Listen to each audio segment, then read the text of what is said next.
boa tarde a todos, o nosso abraço fraterno, e aqui estamos em mais uma oportunidade de partilharmos uma mensagem da nossa casa, Associação Espírita Consolação e Vida, neste fim de tarde de quarta-feira. Como é hábito, então, vamos fazer a leitura de uma página que nos é trazida por Emmanuel, através da psicografia de Chico Xavier, cujo título é Permuta. Guarda contigo a paz. Deus permanece em nós. Se sofres, não te queixas. Deus não nos abandona. Se alguém te desprezou, Deus não te desampara. Daquilo que precises, Deus fará suprimento. Entretanto, não pares, nem deixes de servir. Age em favor de alguém, Deus zelará por ti. Vamos à nossa prece de abertura, pedindo aos benfeitores amigos, pedindo a Jesus que possa nos envolver neste momento, permitindo-nos estarmos receptivos à mensagem para as nossas reflexões neste fim de tarde. Abençoa, Senhor, nossos melhores propósitos, permitindo que o entendimento da abençoada doutrina espírita possa nos trazer cada vez mais a luz do entendimento diante das ocorrências naturais da vida. Abençoa-nos agora, permitindo-nos estarmos sob a proteção e o amparo dos benfeitores da vida maior.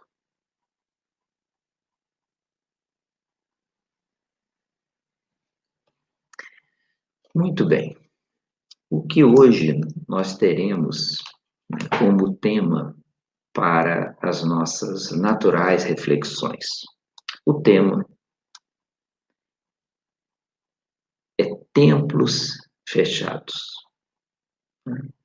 É algo que está bem dentro da realidade de todos nós, nos dias, nos momentos que vivemos, e que deixa-nos fazer algumas reflexões muito interessantes sobre aquilo que vamos acompanhando.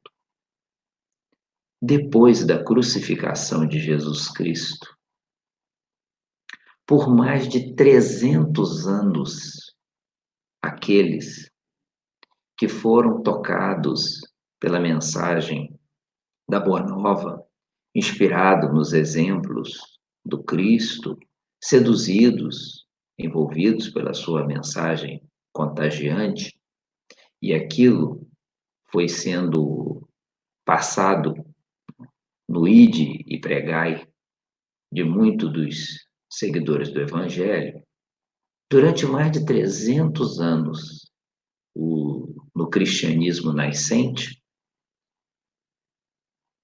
os primeiros cristãos não tinham um local, não tinham um espaço aonde pudessem se reunir, estudar, aprender, partilhar. Reuniam-se na clandestinidade, porque estavam debaixo da perseguição que durante tantos anos ensombrou a história da humanidade. É bem sabido o testemunho dos primeiros cristãos nas arenas romanas, e não só.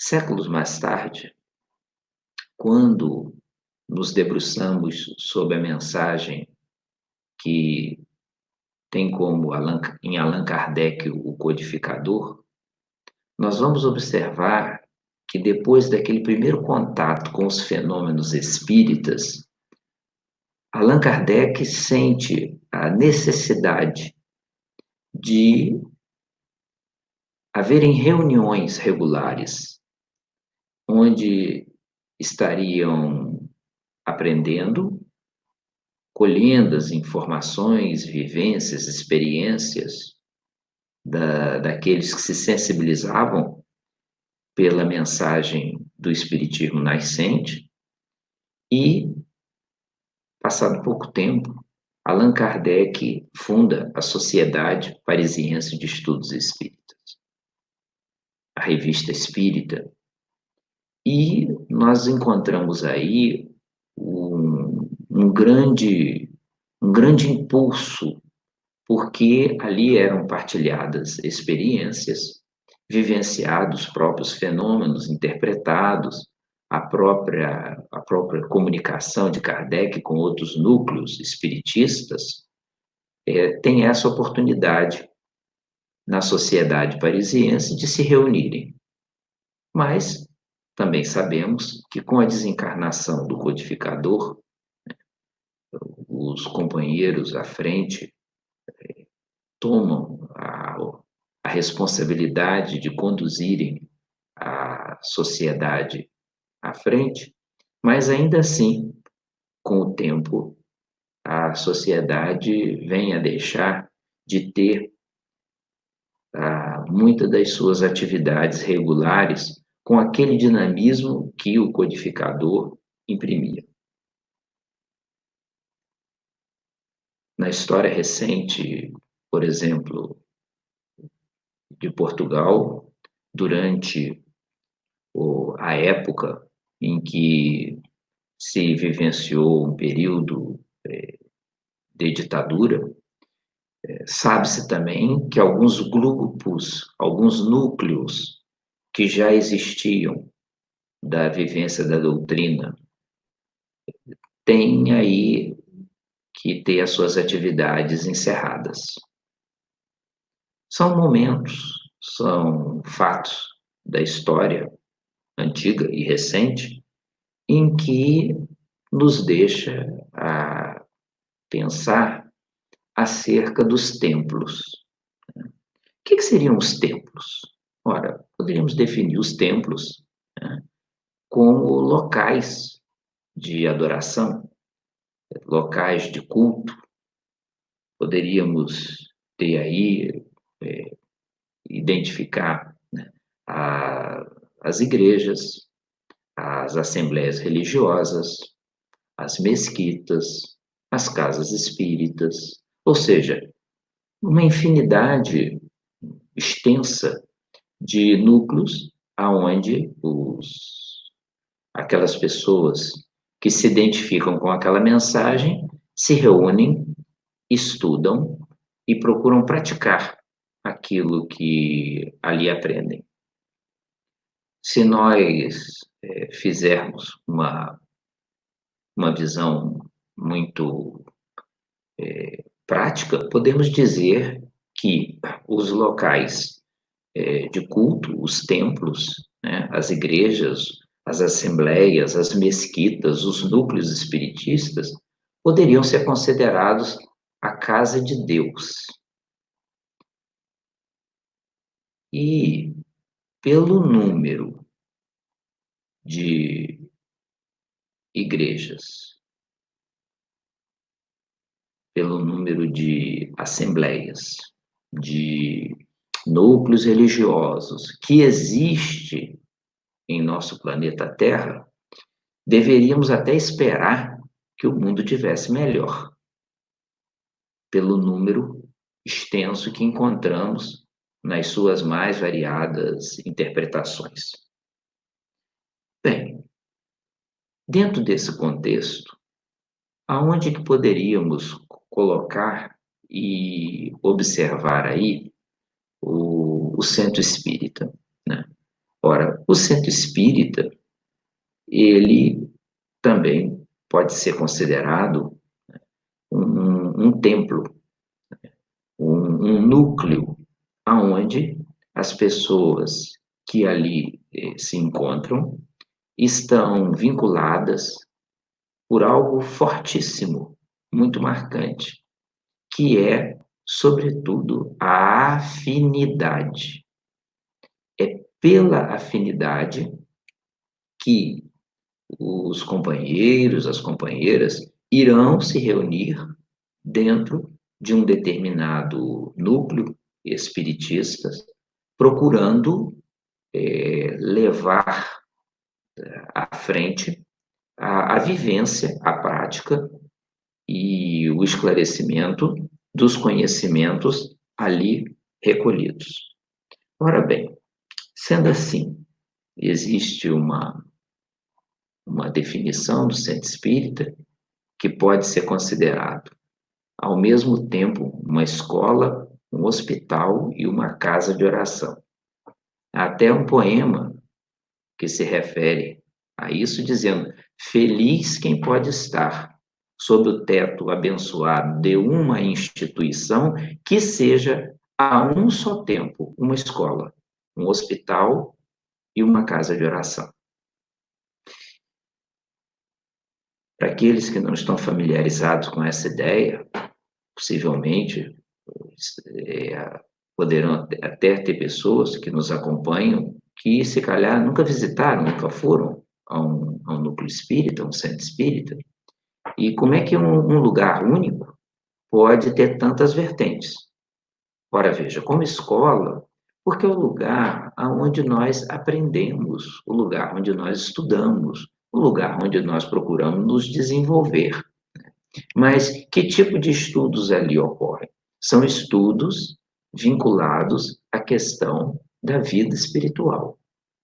Estudos que nos levam a perceber quem somos, o que estamos fazendo na Terra, para onde vamos, questões profundas e notórias da própria filosofia, entre outras áreas.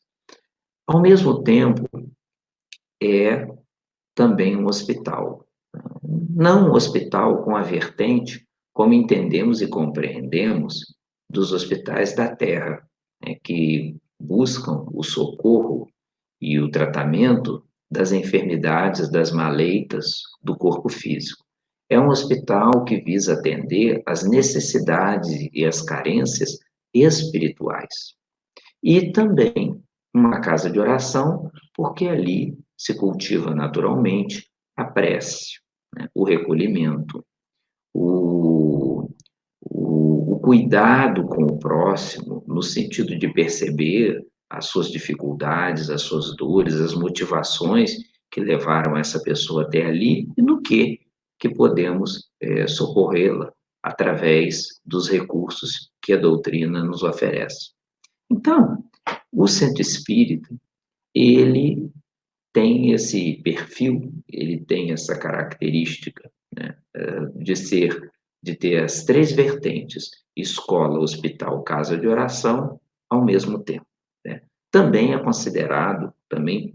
pode ser considerado, né, e deve ser considerado uma das casas de Deus, né? Como tem também tantas outras espalhadas pela terra, conforme dizíamos há pouco. E qual a finalidade, o objetivo maior do centro espírita? Ora, o objetivo maior do centro espírita, naturalmente, é iluminar consciência, oferecer e distribuir pão espiritual, permitir que as pessoas tenham o entendimento, a capacidade de compreender a vida, de perceberem uma finalidade, um objetivo. E isso sem qualquer pretensão, sem qualquer altivez, no sentido de converter, seja quem for, de obrigar, seja quem for, a se tornar um crente a se tornar uma criatura submissa àqueles ensinamentos. É apresentado, é exposto, é esclarecido. E a pessoa, diante daquele conhecimento que recebe, poderá analisar, aceitar, recusar, debater e assim por diante, né? Esta casa de Deus, né, este templo espírita, ele tem a característica de reunir ali aqueles que são afins, que demonstram entre si alguma afinidade, não apenas com a doutrina espírita, mas com os companheiros, com as companheiras que ali laboram, que ali procuram dar o seu melhor. Daí nós encontrarmos, né, na casa espírita, uma, uma atividade extensa. Quando nós, por exemplo, observamos que, ao chegarmos, né, temos ali a recepção da instituição, aqueles que estão na secretaria, aqueles que estão nos orientando e nos atendendo na livraria, aqueles que estão disponíveis para nos oferecer informações, né? Quais as reuniões que aqui ocorrem, quais os horários, como é que eu posso ser atendido individualmente, né? Quando é que são as palestras. Então, todo esse manancial, né, de receber as pessoas, de procurar atendê-las, de orientá-las para o atendimento fraterno, por exemplo, o atendimento individual em que a pessoa vai procurar colocar, expor as suas questões pessoais. Quando nós encontramos uma série de palestras, né, com diversos temas, com diversas abordagens, vários companheiros colaborando, contribuindo nessa área. Quando nós encontramos na Casa Espírita que, além das palestras públicas, nós também temos a oportunidade de termos estudos mais amadurecidos, porque chega um momento em que aquela palestra, aquele esclarecimento, ele já não é suficiente. Nós sentimos necessidade de saber mais, nós sentimos necessidade de conhecer mais. Então, qual é o dia? Qual é o horário? Como é que eu posso aprender isso? Como é que eu posso aprender aquilo? Então, esses estudos amadurecidos, eles têm a oportunidade de permitir que as pessoas aprofundem os seus conhecimentos, ali encontrando companheiros com uma disponibilidade ímpar, né, que vão estar disponíveis naquele dia da semana, naquele horário, chegando antes, preparando tudo, agendando os estudos, comunicando, informando e, além dessa oportunidade de estudo, o centro espírita também, ele tem a oportunidade de receber e atender à necessidade da criança, né? Esse trabalho que nós chamamos da evangelização espírita infanto-juvenil, em que desde tenra idade a criança é recebida e é orientada à luz da doutrina espírita acerca do Evangelho de Jesus. Levar desde tenra idade a oportunidade deles se esclarecerem. O trabalho de orientação dos jovens, receber esse jovem de hoje que tem tantos recursos em suas mãos, um jovem que está muito próximo dessas tecnologias, um jovem que tem também as suas dúvidas, tem também as suas questões. Então, o centro espírita vai procurar orientar esse jovem nos temas dos seus interesses. Depois, numa outra vertente, a Casa Espírita também tem um braço, também tem um trabalho social. Imaginemos isso, né?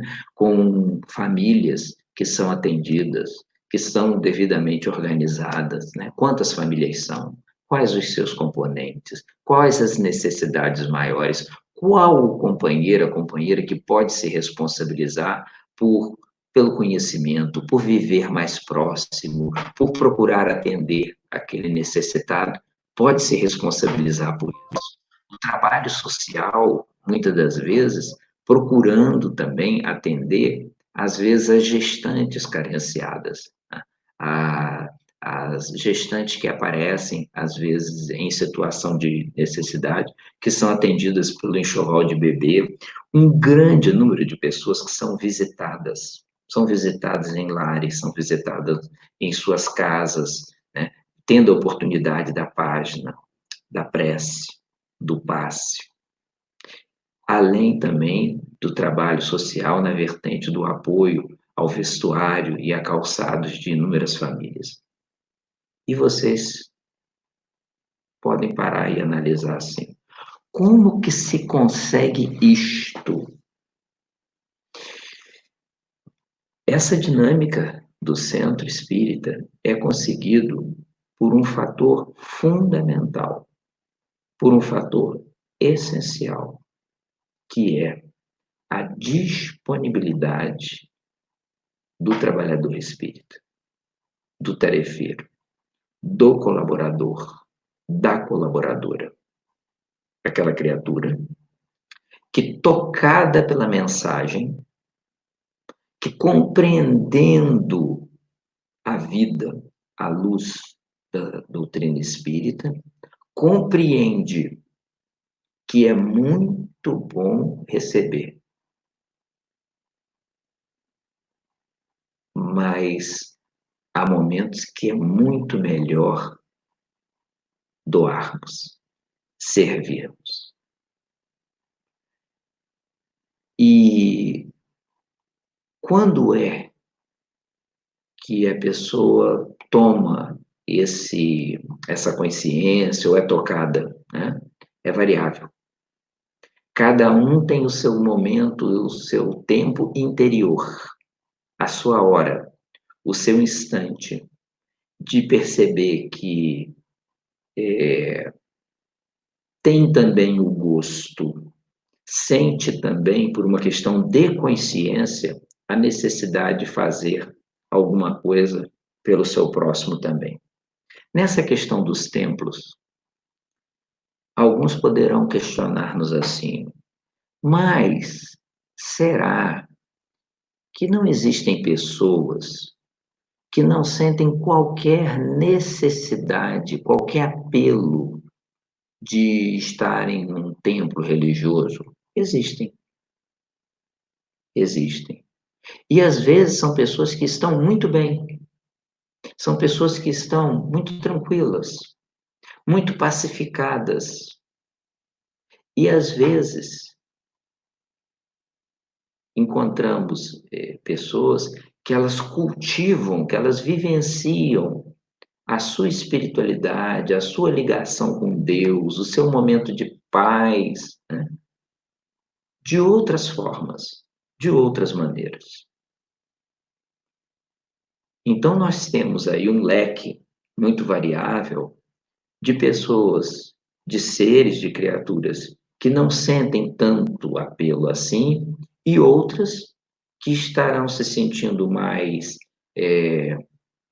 apoiadas, mais envolvidas, com maior facilidade de se concentrarem e de se dedicarem, né, em núcleos, em grupos, em templos específicos, né. Cada um tem o seu nível, o seu estado de evolução, né, e devemos procurar viver de acordo com aquilo que consideramos que são as nossas necessidades íntimas, né. Se estivermos em paz, isto é que é importante e fundamental.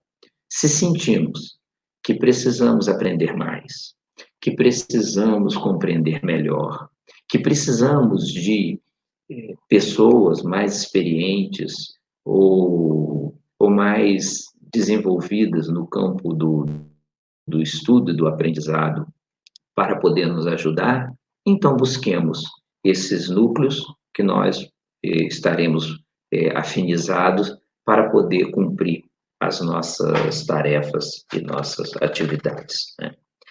Bem, e quando falamos desses templos, né, não podemos esquecer também aí que uma das atividades, no caso dos centros espíritas, é a atividade de intercâmbio mediúnico, em que se procura também atender não somente aqueles que estão encarnados, que estão na Terra, mas atenderem aqueles que se encontram do outro lado da vida e em condições também de necessidade, de sofrimento, a quem nós ouvimos, a quem nós procuramos esclarecer de uma forma muito simples e acessível, compreendendo que, por vezes, se tivéssemos passando pelas lutas e dificuldades que eles passam, teríamos possivelmente uma reação, às vezes até mais hostil, mais agreste, mais difícil,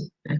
E nesse intercâmbio da fraternidade, nós procuramos auxiliar e também aprender com os exemplos vivos desses nossos irmãos que se encontram do outro lado da vida. Quando nós abrimos esse leque de entendimento, né? Quando nós, recapitulando, vamos ver que a mensagem do Cristo, durante mais de 300 anos, ela não teve especificamente um templo, um local de adoração, um local de culto aonde pudesse ser cultivado, a não ser no ideal íntimo daqueles que estavam tocados pela mensagem da Boa Nova. Quando nós observamos que Kardec, na sua, no seu discernimento, na sua liderança, é, pelo bom senso, pelas suas capacidades notáveis,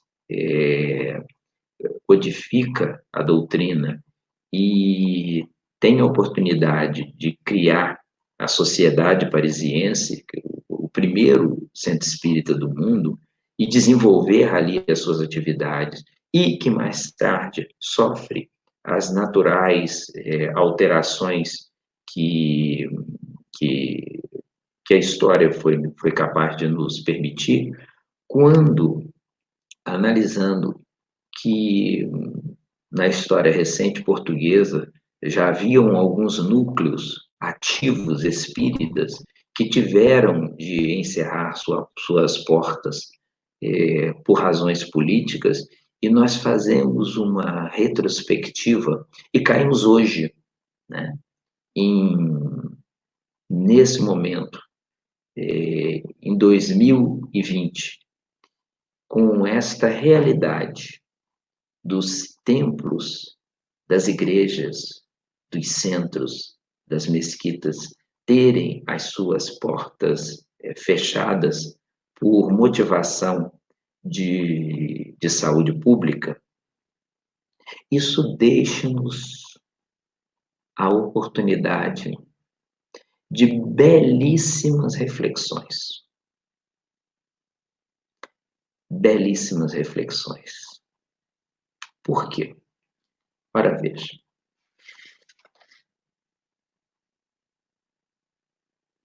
Com o tempo, aqueles que laboram, aqueles que vivenciam o dia a dia, no caso da casa espírita, vão sentindo que aquele núcleo de família espiritual, ele nos sustenta e nós damos sustentação a esse grupo.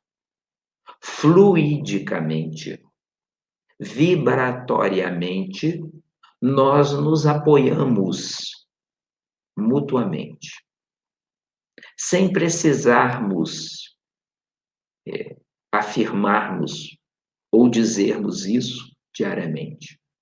É natural, é compreensível, que num momento em que nós vínhamos trocando essas vibrações de natureza espiritual, superior, nobre, nós venhamos a nos ressentir de alguma forma, de alguma maneira.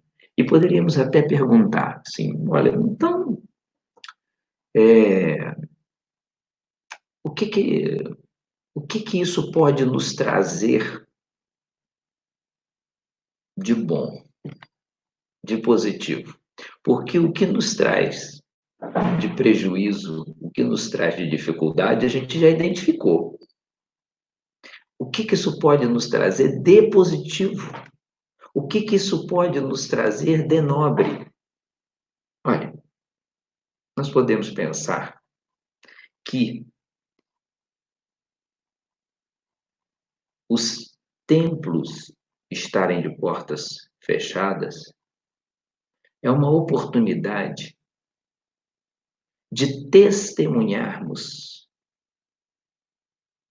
aquilo que nós aprendemos durante o tempo que lá frequentamos. Será que nós já paramos para nos questionar isso? Será que nós já fizemos esse tipo de autoanálise? Se eu fui até lá, se eu colaborava, se eu ajudava, se eu contribuía de alguma forma, se eu frequentava, eu gostava, podia não ter uma atividade específica, mas eu gostava das palestras, eu gostava dos estudos, sempre que tinha uma atividade eu ia. Será que a gente pensa que tudo aquilo que a gente aprendeu agora, nós estamos tendo a oportunidade de testemunhar na medida em que a gente se afasta fisicamente, na medida em que a gente se distancia socialmente, a gente é chamado na mesma para o exercício desse testemunho. Nós dizíamos no início da nossa fala que os núcleos religiosos podem ser considerados a casa de Deus. Será que a gente já pensou que a providência divina nos colocou em casa para a gente procurar fazer do nosso lar um templo espiritualizado? Será que nós pensamos nisso? Quantos de nós, às vezes, no convívio, refletindo, viramos um para o outro e dizíamos assim: ah, aqui nessas vibrações é tão bom, eu queria tanto levar um pouco desta paz daqui lá para casa. Tá aí.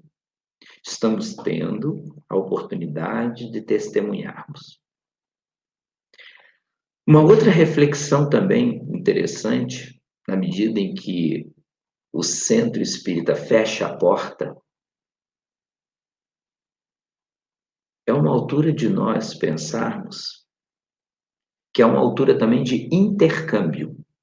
Intercâmbio? Troca, sim.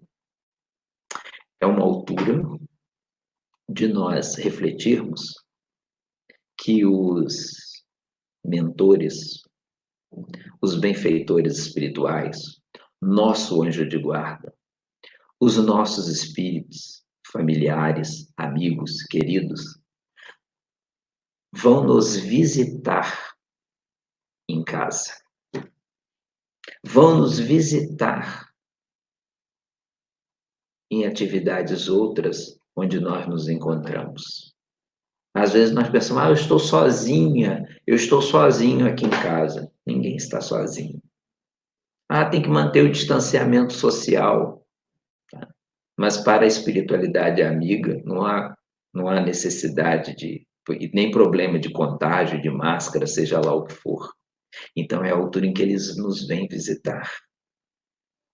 E é a altura em que nós, daí a importância do conhecimento espírita, sabermos que através do desdobramento, ao dormirmos, o corpo físico em repouso no leito, é um momento em que, espiritualmente, nós nos afastamos temporariamente do corpo físico e vamos poder visitar outros lugares, outros ambientes. E por que não? Até a própria casa espírita que frequentamos. Ouvindo ali palestras, estudo, atenuando a saudade, partilhando, recebendo conselhos. Então, este intercâmbio deles conosco, de nós com os benfeitores espirituais, isso é algo profundamente ativo.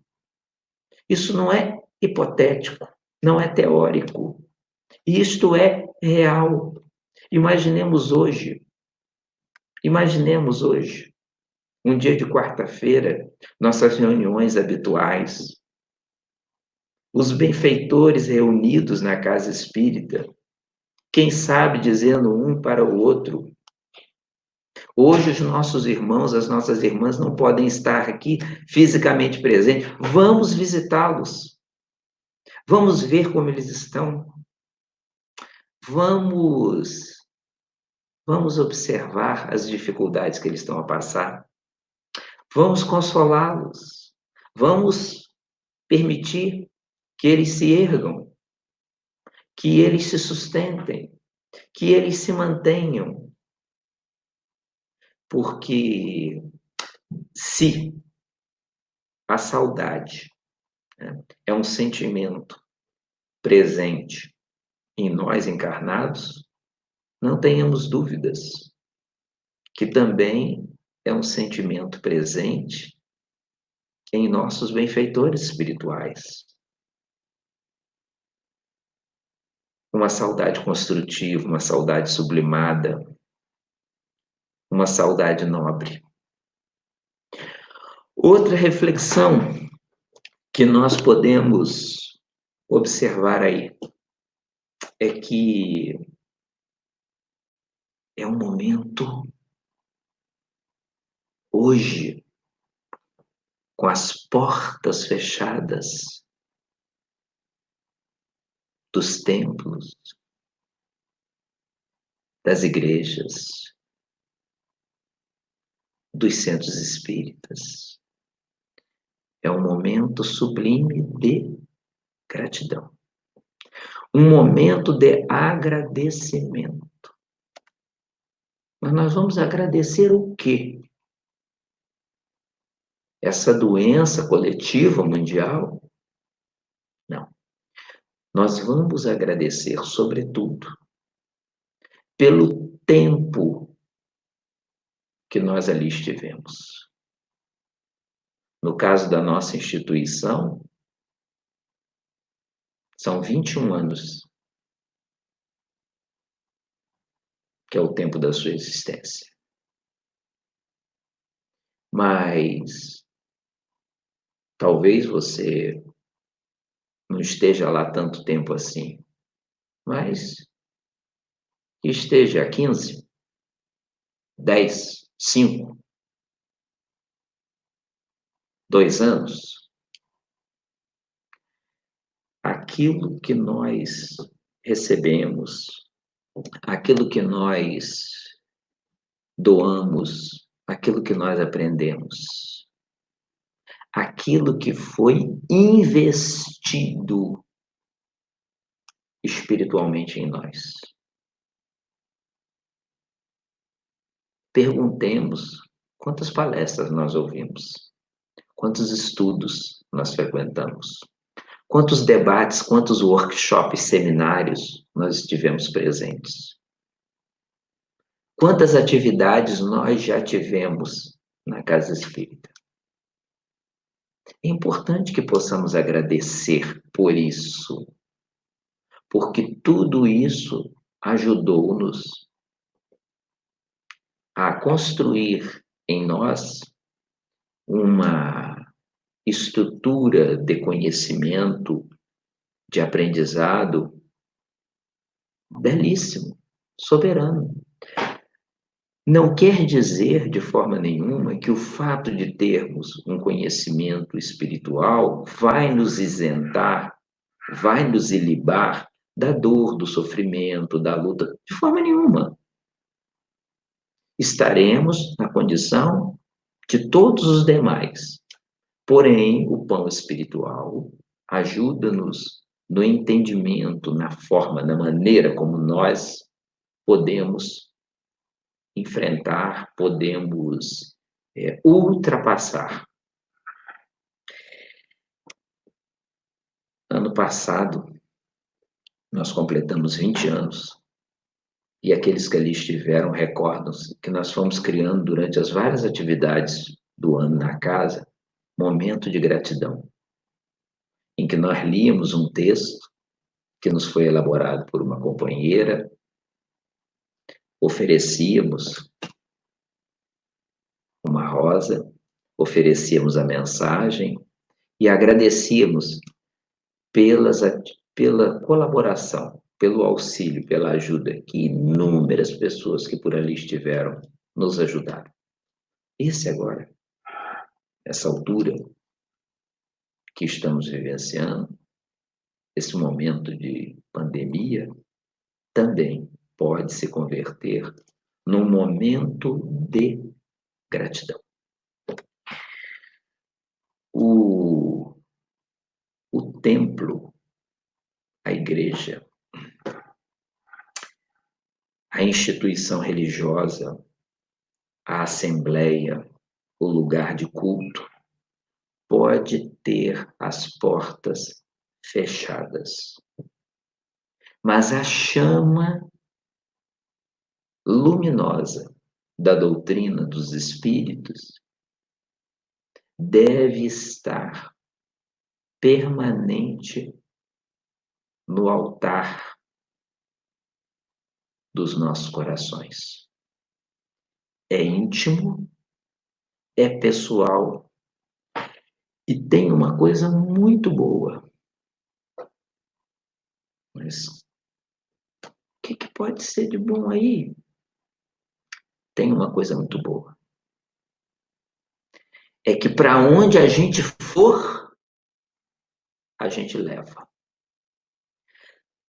Se estivermos na Terra, dentro do templo, fora do templo, essa chama da doutrina acompanha-nos. No corpo, ou deixando o corpo, para onde a gente for, a gente leva. É compreensível que num lugar restrito, como é a casa espírita, nós possamos perceber vibrações, envolvências, amparo, assistência, intervenção em condições ideais dos espíritos amigos. Mas se a vida está nos dando essa oportunidade de assim testemunharmos, de assim estabelecermos um outro tipo de intercâmbio, de assim agradecermos, é a hora de aproveitarmos a riqueza desse momento para fazer dele um momento de amadurecimento. Quando chegar a hora de voltar, porque essa hora vai chegar, eu, você, nenhum de nós estará igual. Estará igual quando tivemos que encerrar as nossas atividades. Estaremos mais maduros, estaremos mais fortalecidos espiritualmente, estaremos mais esperançosos. E quando nós nos reapresentarmos ao serviço, o mundo maior espera de nós algo muito importante, que é a nossa condição de servir aqueles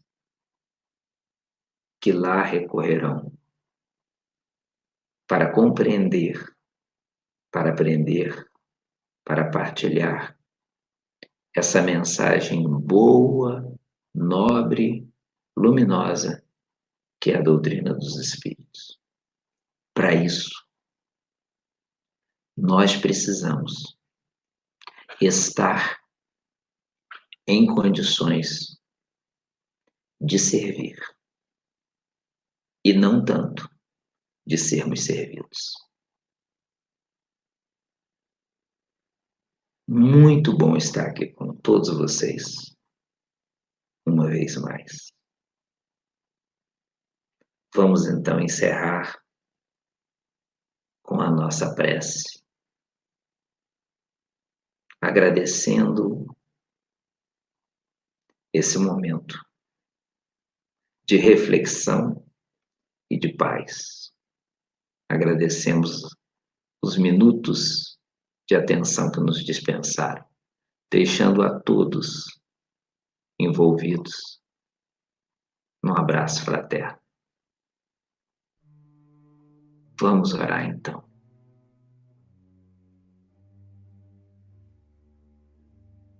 Querido amigo Jesus, nossa paz, nossa alegria, diante das bênçãos que o conhecimento espiritual nos traz, nós te agradecemos, Senhor, a oportunidade de reflexão, de iluminação, para prosseguirmos mais confiantes e esperançosos no dia de amanhã. Abençoe aqueles que nos acompanham das mais variadas formas. Aqueles, Senhor, que sentem-se fragilizados, solitários, vazios interiormente.